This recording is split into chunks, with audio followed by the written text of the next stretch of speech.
Yeah, you remember how we got the rock and roll to sound so good in the game?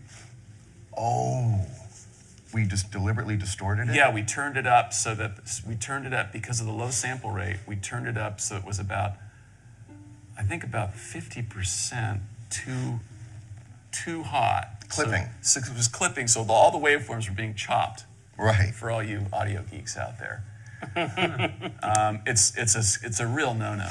But it sounded good. The best way to do it for that particular sound. Well, since we're talking about Smush, which originated, I believe, with Rebel Assault, right? With Vince, in an earlier incarnation at least. And Vince liked to do everything himself, and we were a little miffed in the sound department because we found out that he had dubbed the Star Wars main theme himself using a boombox. Right. And the headphone output. Right. So, you know, more geeky audio stuff, but basically a headphone signal is an amplified signal, right, to drive the headphones, and he put that right into the computer, to the Sound Blaster card, and sampled it. And it sounded really big and huge and over the top, and we said, Vince, let people do this who know how. So we couldn't get it to sound as good as he had it, no matter what we did. And then I finally realized the only way to get it to sound better, or even just a little better than what he had, was to deliberately clip it and overdrive the analog signal and overdrive everything.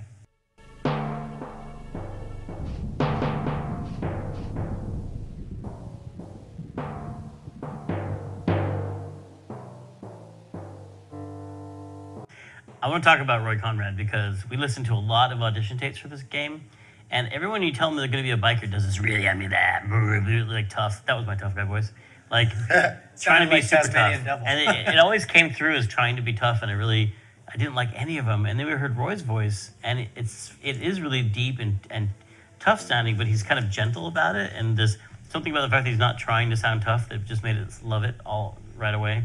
The second he started talking, we were like, yeah, man. Such a great voice. And he looked nothing like the character. No, he looked like a dad, like a gentle, kindly old fatherly.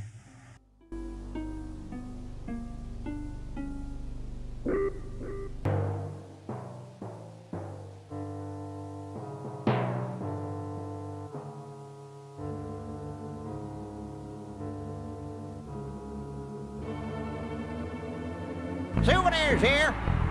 We got your hand. There was a local radio DJ named Alex Bennett who was a big fan of Day of the Tentacle.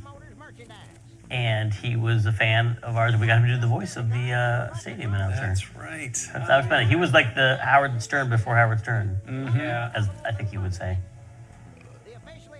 Didn't we get him to do some sort of PR thing on his show?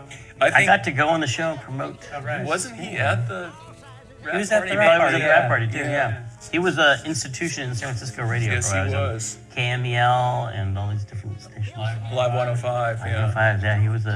He was a big deal, and then he got his voice in the game. You'll be keeping cold and looking bold. Sure. Take it for a spin. Just don't go out of range. Souvenirs to remind you of your special Smashatorium adventure. Buy your kids a bunny so they'll shut up on the long drive home. Looks like it's getting weak. Oh, great. You killed the battery.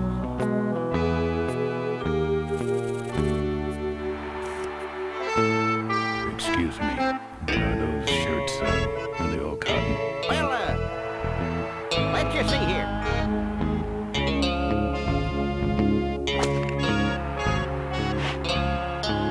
%100% cotton.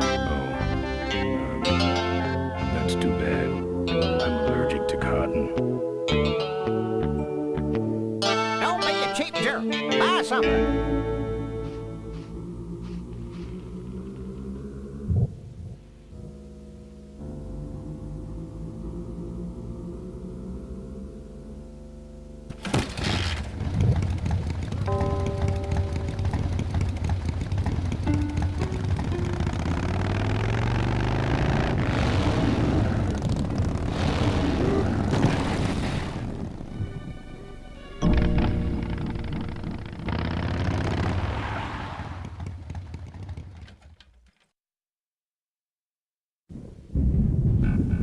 There's the Vultures' hideout on the other side of this field. I've heard a lot about the Vultures.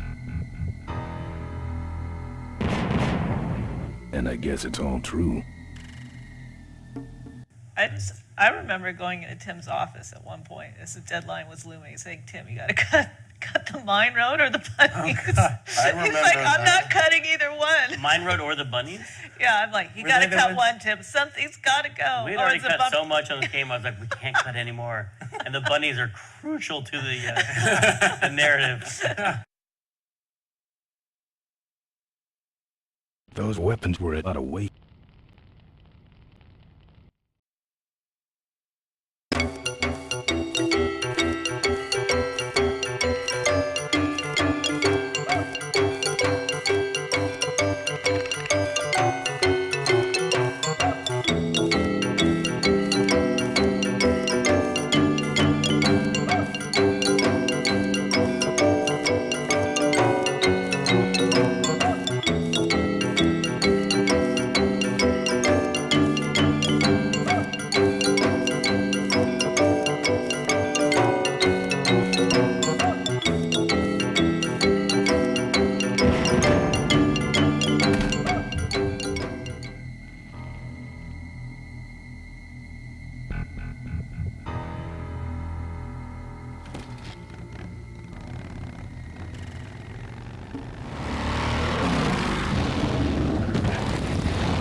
If we don't got it, then it stinks. Pat the bunny. You know you want to. You just can't get this stuff anywhere else, folks. And it's cheap, too. Do you remember going to Skywalker Ranch to record a video that was for marketing purposes, which was the Gone Jackals playing? And I don't know what, this is for some B-roll that we recorded for marketing use, but they also took a picture of the band and they made a leather jacket that said Full Throttle on it. And we filmed them playing in the same soundstage that the London Symphony Orchestra did Star Wars music on. And I just remember they came in and they wanted to pose with their bikes on the soundstage. And so they rolled, there was like the night watchman who was like letting us into the building. We had permission to be in there, but he like saw the motorcycles getting wheeled in. He's like, are those okay being indoors? And like, yeah. And like, he said, and he asked one of we had these actual biker guys who own the bikes wheel them in. And he's like, I think it'll leak on the wood. It's a hardwood floor in here. And the biker guy was just like, she'll leave her mark. Well, that's a good segue. But it's no big deal. That's right, official Corley Motors Smashatorium souvenirs. Don't go away empty-handed. Come on, give me a break. Buy your kids a bunny so they'll shut up on the long drive home. That should put some life into it.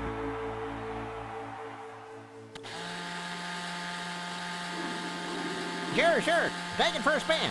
Just don't go out of range.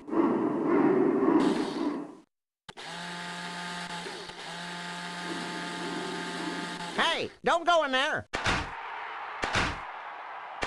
Now look what you did. The entrance is all the way through the factory. Hang on, little buddy. Daddy's coming. Now it's just me and the bunnies.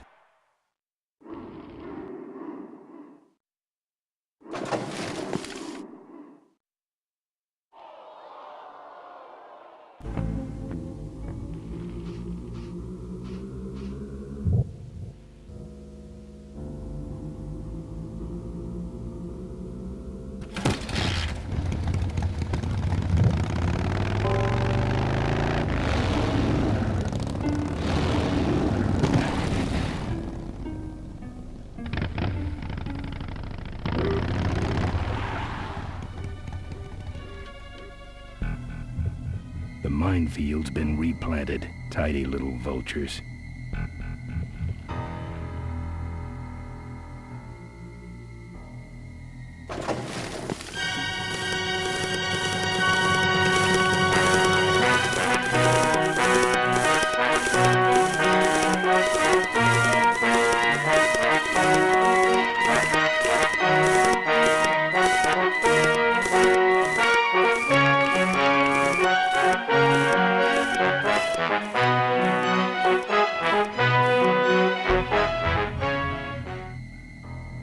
I don't want to set off any of these boys.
That's the guy I was telling you about, Susie. You sure? Yeah, that's the guy who killed my father. All right, vultures, rack 'em up. Let's rip him quick. Listen, Mo, you're making a big mistake. Oh, Ben, you're right. We shouldn't do this quickly. We should draw this out, don't you think, Susie? Hey, I got all night.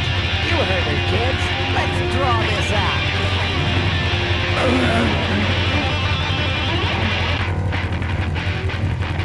Let me go, or else... Or else what? I'll call you names. Like what? Diaper Dynamo. How? Where'd you hear that name? Your father. He told me just before he died. You bludgeoned my father and then talked about old times? I didn't kill him. Ripburger did. A photographer took pictures, but her camera was stolen by the same thug that came after you. I still have that roll. Well, develop it, would you? While I still fit in my clothes? Okay, you stay here. Hey.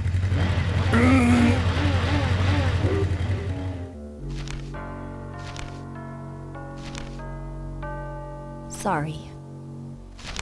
Yeah, well, don't sweat it. I'm gonna get Ripburger even if I die trying. No, we have to expose Ripburger at the shareholders meeting.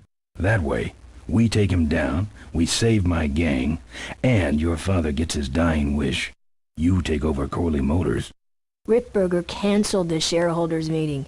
He made a statement to the press that there'd be no meeting until the murderers were brought to justice. So, no shareholders meeting until we're both dead? That could be arranged. Okay, so here we go. Faking Ben and Maureen's death. Act 1, Scene 1. Adrian Ripburger, in a desperate attempt to lure our Maureen out of hiding, has developed the following lame-ass scheme. First prize at tonight's smash-up derby is a vintage hardtail that Mo restored with her dad. Rip hopes Mo will try to nab said bike on account of her sentimental attachment to it. So Ben and Mo play along, put on disguises, and enter the demolition derby, which ends tragically when their cars explode and both are presumed dead. Question. Please save your questions until the end.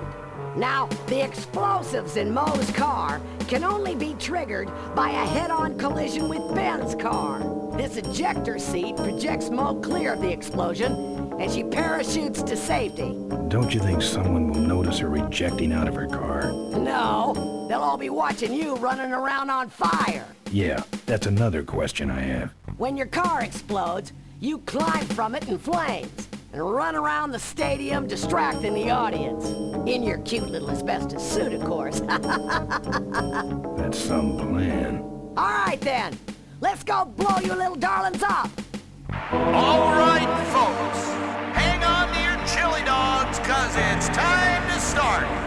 The Corley Motors Smashatorium Amateur Driver Ultimate Destruction Maximum Carnage Marathon. Let's meet our crash cage gladiators. There's George. George Lucas in the love. Oh, that's God, that's No, it's just a lookalike. that's awesome. No, that's not George. It's Somebody in a George costume. I love the hair. See, they're all in Maria. disguise. Marine's got a wig on. Now I'm just embarrassed for them. Who do they think they're fooling with those ludicrous disguises? And next to him is another newcomer. Please give a big Smashatorium salute to the Princess of Pile Up, Doreen Smorley.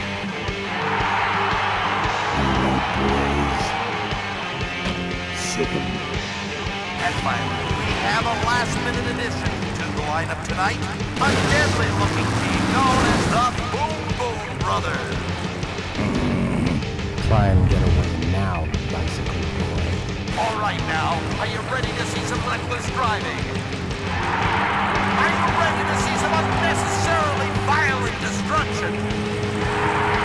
Then let the Demolition Derby begin.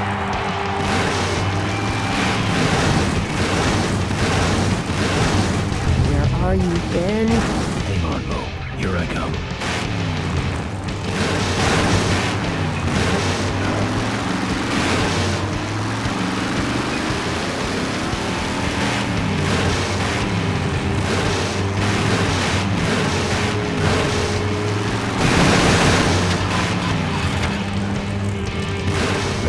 stalled when I bounced off the roof.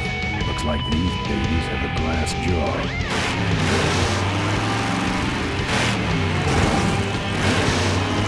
Watch out for the Boom Boom Brothers, Mo.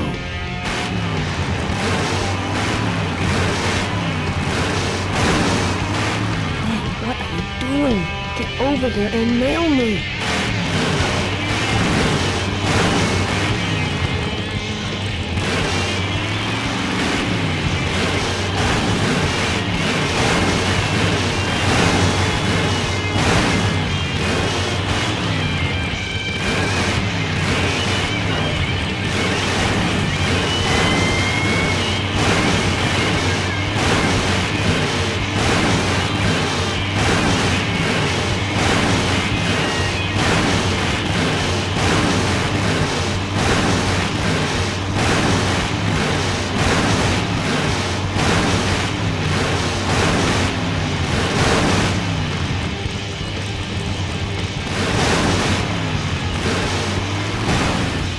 Boom Boom Brothers. It's all over. Get him! What are you doing? Are you taking a nap? Idiots. Okay, Mo. Time for our big finale. Do it! Now that's an explosion, ladies and gentlemen. Can't see any survivors. Wait, what's that? It's the unknown Avenger, and he's on fire! Let's give him a hand, folks. That looks painful. We really should put him out right away, but what a show, huh?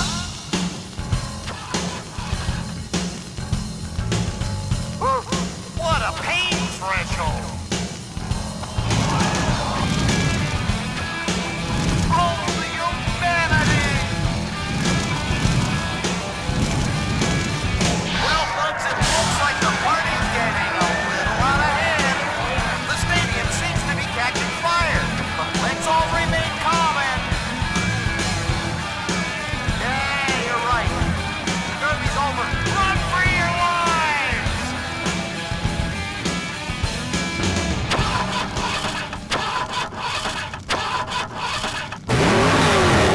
Finally. Now, squish that firefly while he's hot.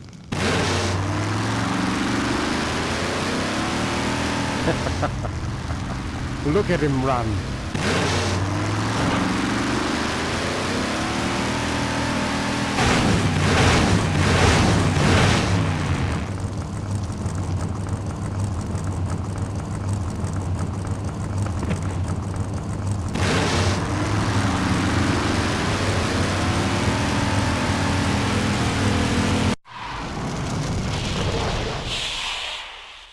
What happened? Did you get him? We finally got him, Bolus. That means Ripburger has to make us vice presidents now, like he promised, and give us 10,000 shares of stock each. On the smell? What's that? The temperature light? Well, on the bright side, I just made 20,000 shares of stock. Time to start the shareholders meeting. Where's the hardtail? All over the floor, Mr. Avenger. What? What happened to your deep sentimental attachment to your father's vintage bike? Ben, it's just a bike. I can put it back together in about a half an hour. That's assuming, of course, I can find that key. So, Keith of the Gone Jackals recommended a guy he knew who had a Harley with straight pipes, big old chopper, and every single cylinder stroke sounded literally like a cannon going off. I mean, literally, and that's Ben's bike. And we did a bunch of pass-bys and starts and all the things that you would do, but the best recording that came out was strapping a Walkman Pro with a cassette. It was a cassette recorder, which was actually really good that it wasn't digital, you know, that it was recording onto magnetic tape, because it's such a loud sound pressure. And we strapped it on the back of his bike with a gooseneck going to an SM57, which for audio people who may not know, is often used on a snare drum. It can take a lot of sound pressure level, these mics. They just, you could mic, you know, a cannon. It was invented for the military. Oh, really, was it? That's what Camden said the other day. Wow, I okay. think he's probably right. So I just strapped it on the back of his bike and he just rode around. And that ended up being the, you know, the cleanest recordings, the best recordings. We got accelerates, we got steadies, we got all kinds of stuff from that. And much of it was cut in without any processing or pitch shift or anything like that. It was just the sound of that wonderful Harley. So the driver of that almost dumped it though because it started raining. So we had to store it in the LucasArts lobby. Right. And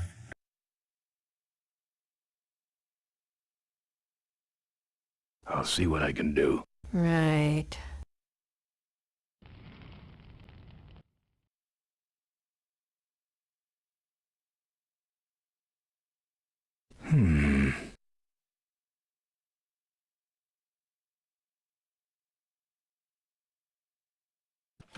Here, take the photos. I don't want them. Show them to someone important if you get a chance.